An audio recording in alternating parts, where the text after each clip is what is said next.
읽겠습니다. 이에 제사장들과 레위 사람들이 은과 금과 그릇을 예루살렘 우리 하나님의 성전으로 가져가려 하여 그 무게대로 받으니라. 아멘. 에스라 8장 24절부터 30절까지 본문입니다. 하나님 여호와께 즐거이 드린 예물, 하나님 여호와께 즐거이 드린 예물이라는 말씀 제목입니다. 자, 오늘 본문에서는 하나님께 즐거이 드린 예물에 대해서 말씀하고 있는데요. 그 내용이 28절에 기록이 되어 있습니다. 28절 말씀 볼 때에 내가 그들에게 이르되 너희는 여호와께 거룩한 자요 이 그릇들도 거룩하고 그 은과 금은 너희 조상들의 하나님 여호와께 즐거이 드린 예물이니. 자, 이렇게 기록하고 있습니다. 즐거이 드린 예물이라는 구절이 나오는데요. 자, 예물, 즐거이 드린 예물이라는 것이 어떤 의미인가? 우리가 이것을 살펴보고자 합니다. 자, 즐거이 드린 예물이라고 하는 것은 그것이 가지고 있는 상징, 그것이 가지고 있는 의미, 이것들을 찾아야 하나님의 뜻이 무엇인지를 우리가 밝히 보여 알 수 있을 것입니다. 즐거이 드린 예물이라는 구절의 의미는 자발적인 자유의지로 기꺼이라는 뜻을 가지고 있습니다. 자, 성전 건축을 우리에게 명령하셨어요. 그래서 우리가 무너졌던 마음이 다시 회복되게 되는 것이죠. 자, 그러면 그 가운데 하나님께서는 에스라라고 하는 사람을 통해서 말씀을 듣고 배우게 해 주셨습니다. 자, 하나님의 성질로 만들어지고 하나님의 말씀으로 듣고 배움을 통해서 우리의 성질이 하나님이 기뻐하시는 마음으로 바뀌게 되는 것이죠. 자, 이것을 성경에서는 즐거이 드린 예물이다 이렇게 지금 표현을 하고 있는 것입니다. 무슨 뜻이냐면, 자, 바벨론에 우리가 끌려갔었죠. 포로로. 바벨론에 끌려갔다라고 하는 것은 우리 마음이 하나님의 마음에 기쁘신 대로 행하지 아니하고 세상 기쁜 대로 욕망을 따라서 사람들이 원하는 대로 우리의 마음을 뺏겼던 상태였습니다. 성전을 이루지 못한 상태였죠.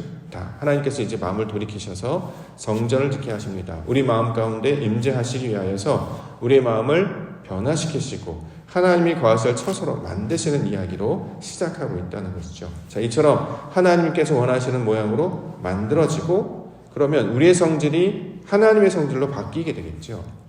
우리의 욕망과 우리의 지식과 우리의 경험과 우리의 생각 가운데 머물러 있었어요. 그런데 우리가 성전이 되는 거잖아요. 우리의 마음이 하나님이 기뻐하시는 것들로 바뀌게 되는 거예요.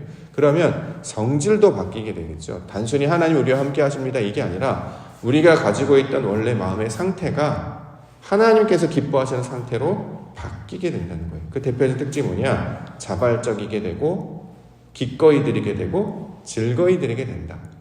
이전에 출애굽기에도 이런 내용을 본 적이 있죠. 우리가 애굽에 있을 때는 원망하고 불평하고 자, 모든 것들 거부하는 그런 노예와 같은 상태로 살았지 않겠습니까? 자, 이제 그 마음이 바뀌게 되는 거예요. 그럼 어떻게 되냐? 원망과 불평, 다시 말해서 억지로 하고 강압적으로 하는 그런 노예와 같은 신분에서 자유를 얻었기 때문에, 하나님을 얻었기 때문에 하나님께서 기뻐하시는 그 마음의 뜻을 따라 나아가기 때문에 이것이 자발적이고 자원하는 마음이며 기꺼이 드리는 마음이다. 이렇게 지금 증거하고 있는 것입니다. 출애굽기 내용에서도 이스라엘 백성들이 애굽을 빠져나온 이후에 광야에 도착을 합니다. 광야에 도착해서 이스라엘 백성들이 감당했던 사역이 어떤 것이었을까요?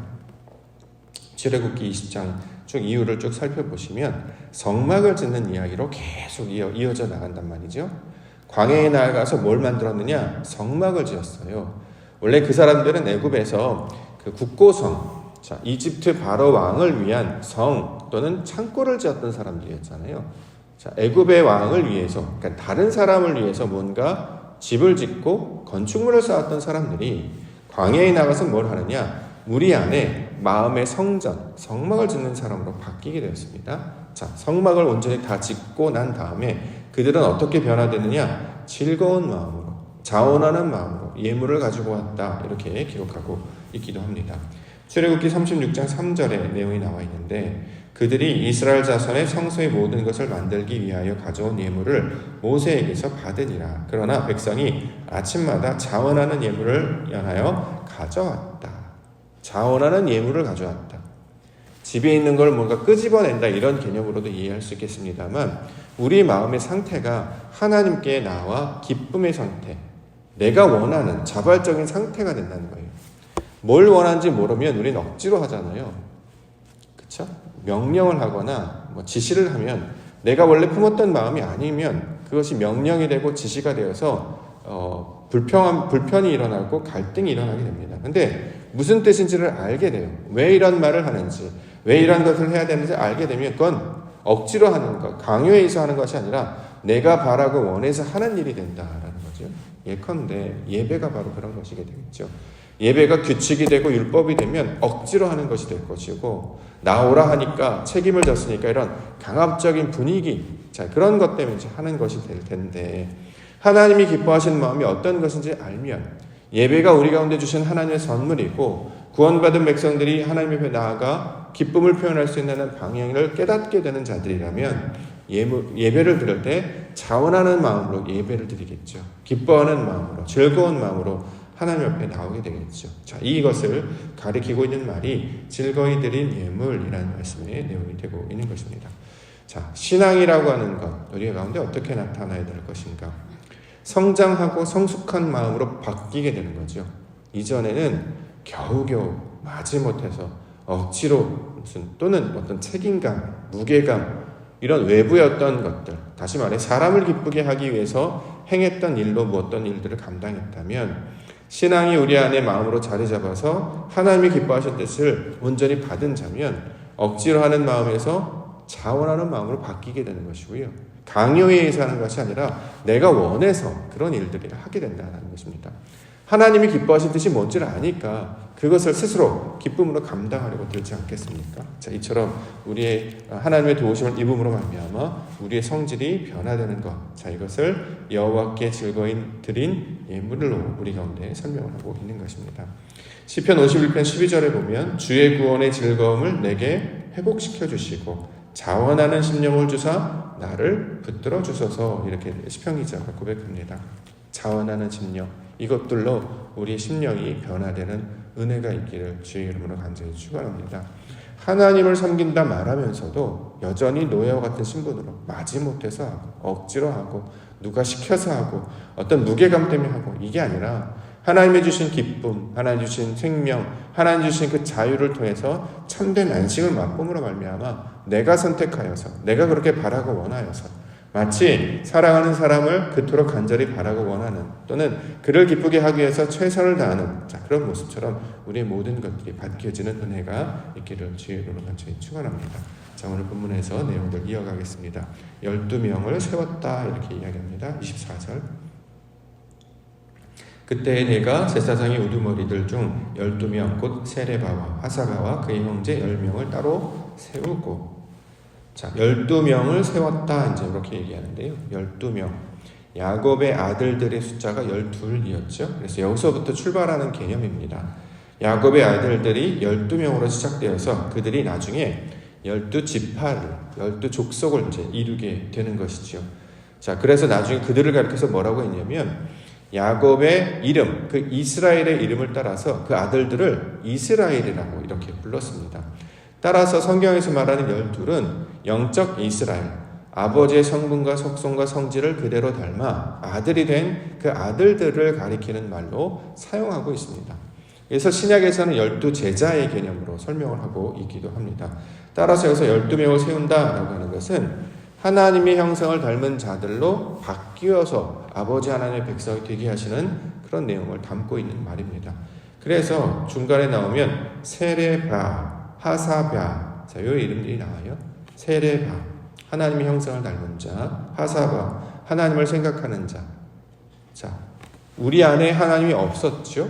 하나님의 뜻이 뭔지 몰랐습니다. 자신의 생각과 모양대로 살던 자가 하나님의 형상을 닮은 자로 살게 되는 거예요. 즉, 나의 생각과 나의 기질과 습관을 따라 살아가지 아니하고 하나님이 기뻐하신 모양대로 살아가는 것. 그래서 내 생각이 아니라 하나님의 생각으로 살아가는 것. 그것을 세레바, 하사바로 지금 설명하고 있게 되는 것이죠.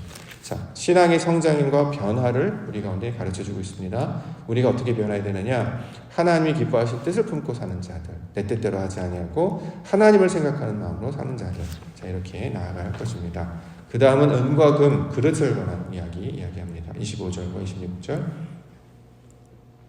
그들에게 왕과 모사들과 방백들과 또 그곳에 있는 이스라엘 무리가 우리 하나님의 성전을 위하여 드린 은과 금과 그릇을 달아서 주었으니 내가 달아서 그들 손에 준 것은 은이 650달란트요 은 그릇이 100달란트요 금이 100달란트며. 자, 여기 보면 은, 금 이렇게 이제 설명하고 있는데요. 성경에서 은, 금, 자, 이런 그릇들을 가리키고 있는 말은 반짝반짝 빛이 나는 성질을 가진 기구들을 지금 설명하고 있는 내용입니다. 27절에 실제로 그 내용이 약간 이제 소개하고 있는데 27절 보면 또 금잔이 20개라 그 무게는 1000다리이요 또 아름답고 빛나 금같이 보배로운 이렇게 표현이 나오죠. 아름답고 빛나 금같이 보배로운. 자, 아름답고 빛이 나고 가치 있는 것을 가리킬 때 은, 금, 녹그릇 이렇게 이야기하는데 이게 무슨 뜻이냐면 빛이 나는 성질을 가진 것을 갖고 있는 말입니다. 빛이 무엇이냐면 성경에서는 하나님의 영광, 하나님의 말씀을 빛이라고 설명을 해요. 그 빛을 그대로 반사하는 반사체가 우리에게 필요하잖아요. 빛을 내는 도구. 근데 그건 빛 자체는 아니고 빛의 성질을 가져서 그 빛이 나타나면 그걸 반사하는 반사체 성질을 가진 것들이 필요합니다. 그것을 가리켜서 은, 금, 녹그릇 이렇게 이야기한다는 거죠. 다시 말해 하나님의 영광을 나타내는 도구를 가리킬 때 사용하는 말인데 결국 은, 금, 그릇이라고 하는 것은 결국 하나님께서 나타내신 말씀을 가리키는 말이고 이걸 우리가 그대로 받는 거예요. 그러면 우리가 말씀으로 만들어진 자가 되기 때문에 은처럼 금처럼 보배로 아름답고 빛나는 보배로운 자들이 변하는 것들로 가리키고 있는 말입니다. 그러니까 우리의 성질과 우리의 모양이 이렇게 변화된다 이렇게 이야기하는 거죠. 그 온전한 모습을 본문에서는 100달란트 이렇게 이제 이야기하는 것입니다. 신약에 보면 30배, 60배, 100배 열매를 얻었다 이렇게 얘기하잖아요. 하나님의 말씀이 뿌려져서 우리가 그런 열매로 만들어질 때 이걸 100이라고 이야기한다는 거죠. 다시 말해 성전을 이루어서 하나님이 기뻐하시는 모양대로 우리 성질이 바뀌게 되고 변화되는 것. 단순히 모양만, 형식만 있는 것이 아니라 우리의 속사람도 온전하게 변화되어서 하나님의 성품과 성분을 그대로 닮아가는 것. 자, 이것을 은금, 100 이렇게 이야기하고 있습니다. 자, 이어서 보면 성전 골방에서 삼가지키다라는 말로 이어서 받고 있기도 합니다. 29절에 나와 있는데요. 너희는 예루살렘 여호와의 성전 골방에 이르러 제사장들과 레위 사람의 우두머리들과 이스라엘의 족장들 앞에서 이 그릇을 달기까지 삼가 지키라. 자, 여호와의 성전 골방에 이르다. 여호와의 성전 골방. 이건 이제 모양으로 보면 건축물을 가리키는 말이겠지만 우리가 이제 성전의 개념이 뭔지를 알고 있어요. 고린도서 3장 16절처럼 우리가 성전이란 말이죠. 성전 골방이라고 하는 것은 성전 안에 있는 어떤 장소, 창고를 가리키는 말이잖아요. 그러면 성전이 우리이기 때문에 여기서 말하는 성전 골방이라고 하는 것은 우리 마음 안에 있는 처소들을 가리키고 있는 말이죠. 거기에 그릇들이 차곡차곡 쌓이는 것처럼 우리 마음 안에 말씀들을 차곡차곡 새기고 쌓아서 그 모양대로 살아갈 것을 가리키고 있는 말입니다. 자, 그러면 말씀이 우리 안에 차곡차곡 쌓여져요. 이게 창고였잖아요. 애굽에서는 국고성이라고 하는 람세스, 자, 비돔성 이런 것들을 이제 싸움으로 다른 사람을 위하여 문 밖에 있는 다른 것을 위해서 열심히 살던 자가 이제 하나님의 말씀을 듣는 자로 바뀌니까 우리가 성전을 만드는 일에 최선을 다하고 하나님이 기뻐하시는 모양대로 만들어지는 것에 마음을 두며 나아갑니다. 그러면 우리의 내면이 성장하게 되고 성숙하게 되고 하나님이 기뻐하시는 마음과 분량대로 확장되어서 하나님의 모양대로 그 하나님의 사람들로 바뀌는 것들을 가리키고 있는 말입니다. 자, 그러면 어떻게 되냐? 이것을 즐거이 드린 예물이다. 다시 말해 자원하는 마음을 가진 자, 자발적인 심령을 가진 자, 기꺼이 즐거이 하나님께 헌신하는 자, 자, 이렇게 표현하고 있는 것이죠. 신앙이 깊어지면 깊어질수록 우리의 생각과 성질들이 이렇게 바뀌잖아요. 그래서 하나님이 기뻐하시는 일이라면 우리의 마음을 드리고 이것이 하나님을 유익하게 하는 것이라면 나의 것이 없기 때문에 나의 것을 다 내려놓기 때문에 하나님 기뻐하시는 마음으로 자원하며 나아간다라는 거죠. 이걸 이제 우리가 교회에서 이제 헌신한다 이렇게 이야기합니다. 교회 일을 할 때 우리가 이제 이런 생각하잖아요. 교회 일을 하는 자들은 자원하는 마음으로 자발적인 마음으로 기꺼이 하는 마음으로 그런 마음을 가지신 분들이 감당하는 거죠. 원래 처음에 직분을 맡게 되면 되게 불편해요. 안 해봤기 때문에. 그리고 그걸 하면 여러 가지 수고와 노고가 필요하기 때문에 내일이 따로 있는데도 불구하고 시간을 내야 되고 마음을 내야 되고 물질을 내야 되고 심지어는 더한 것까지 에너지를 나와서 헌신을 해야 됩니다. 그렇다고 해서 누가 칭찬하거나 뭐 잘했다 인정해 주는 사람들도 없습니다. 그럼에도 불구하고 우리가 직분을 만나서 감당하는 것은 처음에는 어렵고 불편하고 낯설지만 그것을 감당하면 감당할수록 나중에는 하나님께서 맛보게 하시는 큰 참된 기쁨과 영광을 볼 수 있게 되기 때문입니다. 실제로 교회의 일은 그 영광을 경험한 자들이 하는 것이죠. 그래서 자발적인 것이어야 되고 자원하는 것이어야 되고 기꺼이 즐거운 것이 되어야 합니다. 세상의 일과 다르기 때문입니다. 목적 자체가 다르기 때문입니다. 세상에서는 인정받으려고 하고 돈을 대가로 받으려고 하고 어떤 사람에게 기쁘게 하려고 한다고 하면 하나님의 일이라고 하는 것은 하나님께서 우리를 구원하셨으니 그 감격 때문에 그 기쁨 때문에 내가 하나님의 사람으로 바뀌었기 때문에 그 존재로서의 정체성을 나타내는 것들로 이런 일들을 감당하게 되는 것이죠. 아버지가 됐을 때, 어머니가 됐을 때 억지로 하지 않겠습니까? 자연스럽다라는 거죠. 자녀들을 위해서, 가족을 위해서 하는 것처럼 이렇게 하나님께서 하시는 일들로 바뀌어지는 것을 가르쳐서 즐거이 드린 예물이다. 이렇게 이야기하고 있는 것입니다.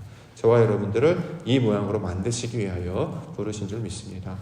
비록 지금은 서툴고 좀 어려워도 마침내 하나님의 그 영광 가운데 머무는 것임을 깨닫는 자들은 이 하나님의 일이 얼마나 귀한 것이고 영광스러운 일인지 우리가 하나님을 기쁘시게 하는 그 가치와 영광이 무엇인지를 깨달아 아는 백성으로 바꾸어 주실 줄 믿습니다.